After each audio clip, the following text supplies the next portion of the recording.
তোমাদের সবাইকে দাদার ক্লাসরুমে স্বাগতম জানাই। এই ভিডিওতে ক্লাস 8-এর তৃতীয় পর্যায়ক্রমিক মূল্যায়ন অর্থাৎ ফাইনাল পরীক্ষার বাংলার সাজেশন ভিত্তিক প্রশ্নপত্র নিয়ে আলোচনা করব। দেখো এই প্রশ্নগুলো রয়েছে। 1 নম্বর, নিচের সঠিক উত্তরটি নির্বাচন করো। 6টি প্রশ্ন। 6 নম্বর, 1-এর এ, স্বাধীনতা একটা শক্তিশালী, অপশনে দেখো আছে ধর্ম প্রবাহ, রক্ত প্রবাহ, শক্তি প্রবাহ, বীজ প্রবাহ, রক্ত প্রবাহ। স্বাধীনতা হলো একটা শক্তিশালী বীজ প্রবাহ, তার মানে সঠিক উত্তর দেখো গ নাম্বার হলো বীজ প্রবাহ। নেক্সট, বি নাম্বার, কি কাম করো উদ্দিষ্ট ব্যক্তি পেশায় ছিলেন, কি ছিলেন বলো? ছিলেন নায়ের মাঝি, অর্থাৎ যারা নৌকা চালায় তাদেরকে বলা হয় নায়ের মাঝি। নেক্সট, সি নাম্বার, প্রতাপের প্রধান শখ কি হবে? দেখো দাবা খেলা, পাখি ধরা, তাস খেলা, মাছ ধরা। প্রতাপের প্রধান শখ কি ছিল? মাছ ধরা। নেক্সট, সুভার বড়দির নাম ছিল, দেখো এখানে অপশন আছে সুহাসিনী, রূপকথা, সুকেশিনী, সুভাষিনী। সুভার বড়দির নাম ছিল সুকেশিনী। নেক্সট, গোসাইদের ছোট ছেলেটির নাম কি ছিল? উত্তর হবে দেখো প্রতাপ। সরকার থেকে রঞ্জন সরকার পুরস্কার পেয়েছিল, কি পেয়েছিল?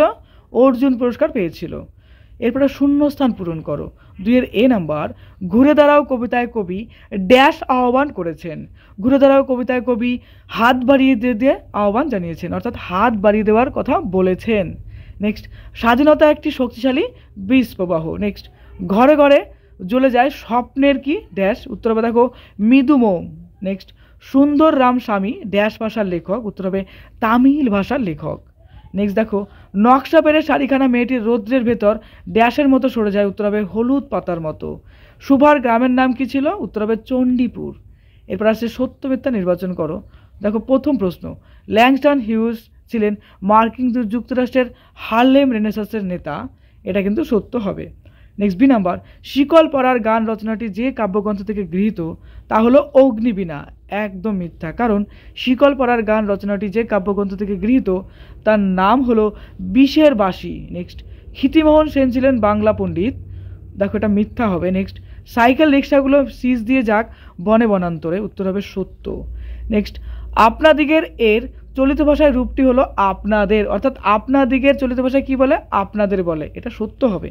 নেক্সট, শহরে 144 ধারা আর কারফিউ জারি হয়েছে কারণ হিন্দু মুসলমান দাঙ্গা, এটা কিন্তু একদম সত্য।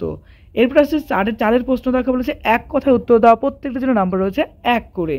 4-এর এ নাম্বার, সুভার অন্তরঙ্গ বন্ধুদের নাম কি? উত্তর হবে সর্বশী ও পাঙ্গুলি।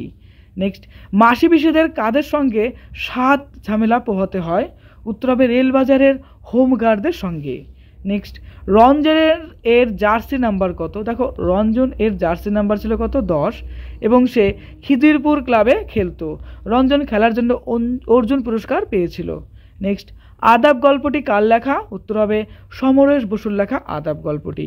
নেক্সট, ব্যাস বাক্য সহ সমাসের নাম লেখো বনান্তর, উত্তর কেবে দেখো অন্য বন, যেটা নিত্য সমাসের মধ্যে পড়ছে।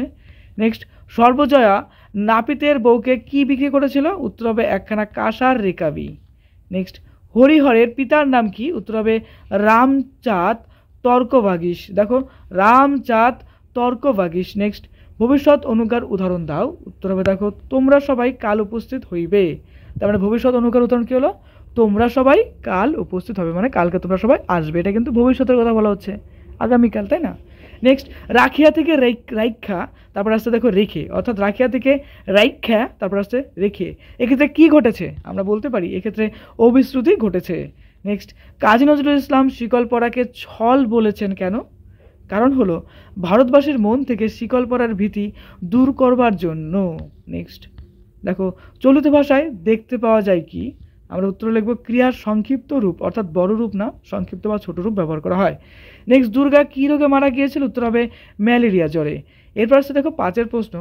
দেখো 5-এর দুটো প্রশ্নের উত্তর দিতে হবে, প্রত্যেকটার জন্য নাম্বার রয়েছে 2 করে। তো এই প্রশ্নগুলো ইম্পর্টেন্ট, অবশ্যই ফলো করবে, সলভ করবে। 6 দেখো প্রত্যেকটা প্রশ্নের নাম মান রয়েছে 3 করে, দেখো এই প্রশ্নগুলো। এবার আসে 7-এ, দেখো প্রত্যেকটা প্রশ্নের মান রয়েছে 5 করে, দেখে নাও। এরপরে 8-এ দেখো এই প্রশ্নগুলো রয়েছে, প্রত্যেকটির জন্য 5 নাম্বার করে রয়েছে। ওকে, এবার আসছে 9-এর প্রশ্নে। 9-এর দেখো এই প্রশ্নগুলো, প্রবন্ধ হিসাবে এই প্রশ্নগুলো খুব ইম্পর্টেন্ট। দেখো, ছাত্র সমাজ, আদর্শ কর্তব্য, খেলাধুলার প্রয়োজনীয়তা, বিজ্ঞানের মনস্কতা ও কুসংস্কার। আর 10-এ রয়েছে দেখো এই প্রশ্নগুলো। সামনে পরীক্ষা, মন দিয়ে পড়াশোনা করো, তোমার পরীক্ষা অনেক অনেক ভালো হোক। পরীক্ষার জন্য তোমাকে জানাই বেস্ট অফ লাক। দাদার ক্লাস নতুন হলে অবশ্যই সাবস্ক্রাইব করে দিও। খুব ভালো থেকো।